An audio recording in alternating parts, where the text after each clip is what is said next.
എൻ്റെ എല്ലാ കൂട്ടുകാർക്കും രമ്യാസ് വേട്ടിലേക്ക് ഒരിക്കൽ കൂടി സ്വാഗതം.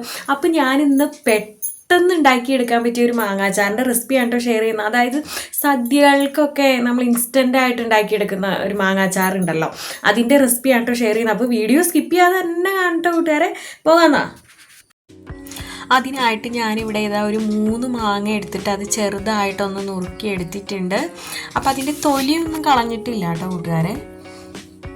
നല്ല വൃത്തിയായിട്ട് കഴുകി എടുത്തിട്ട് ചെറുതായിട്ട് അരിഞ്ഞെടുത്തിരിക്കുന്നതാണ്. അപ്പം ഞാൻ ഉപ്പ് ചേർത്ത് കൊടുത്തിട്ടുണ്ട്. എന്നിട്ട് ഒരു മണിക്കൂർ ഇങ്ങനെ വച്ചിട്ടുണ്ടായിരുന്നു കേട്ടോ, ഉപ്പും ചേർത്ത് മിക്സ് ചെയ്ത്. അപ്പോൾ ഇതിൽ ഞാൻ വെള്ളമൊന്നും ചേർത്തിട്ടില്ല കേട്ടോ. ആ ഉപ്പ് അതിൽ നിന്ന് ഇറങ്ങി വന്ന വെള്ളമാണ് കേട്ടോ, ഉപ്പ് അലിഞ്ഞ് വന്ന വെള്ളമാണത്.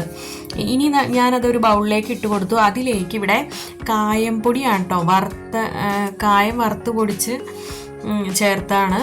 അപ്പോൾ അത് ഞാൻ ചേർത്ത് കൊടുത്തു. പിന്നെ ഇതാ കാശ്മീരി മുളക് പൊടിയാണ് കേട്ടോ ഞാനിവിടെ ചേർത്ത് കൊടുത്തിരിക്കുന്നത്. പിന്നെ ഉലുവയൊന്ന് ചൂടാക്കി ഒന്ന് വറുത്ത് പൊടിച്ചെടുത്തതാണ് കേട്ടോ, ഉലുവാപ്പൊടിയും ഞാൻ ചേർത്ത് കൊടുത്തിട്ടുണ്ട്.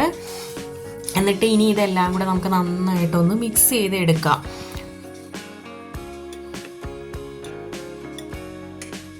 ഉപ്പ് ഇനി നോക്കിയിട്ട് വേണമെങ്കിൽ ചേർത്താൽ മതി കേട്ടോ. അപ്പോൾ ആദ്യം ഞാൻ ഉപ്പൊക്കെ പുരട്ടി വെച്ചതാണ്.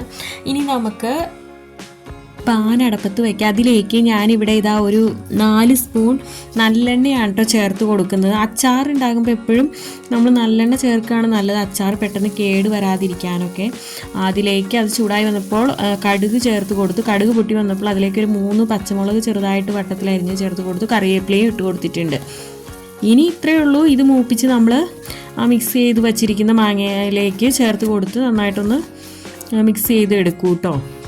എന്നിട്ട് ഇത് തണുത്ത് കഴിയുമ്പോൾ നമുക്ക് ഒരു ചില്ലുകുപ്പിയിലാക്കിയിട്ട് ഫ്രിഡ്ജിൽ സൂക്ഷിക്കട്ടെ. അപ്പോൾ ഇതിലധികം ചാറില്ലാതെയാണ് കേട്ടോ ഞാൻ റെഡിയാക്കിയിരിക്കുന്നത്. അപ്പോൾ കൂട്ടുകാർക്ക് ചാറ് വേണമെന്നുണ്ടെങ്കിൽ വെള്ളം തിളപ്പിച്ച് ചൂടാറിച്ച് ഇതിൽ മിക്സ് ചെയ്താൽ മതി.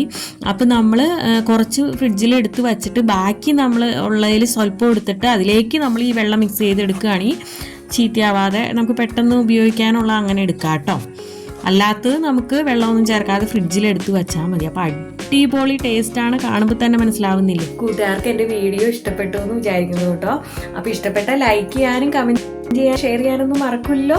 അപ്പോൾ ഇനി നല്ലൊരു വീഡിയോ ആയിട്ട് വരുന്നത് വരെ okay, tata bye bye, thanks for watching.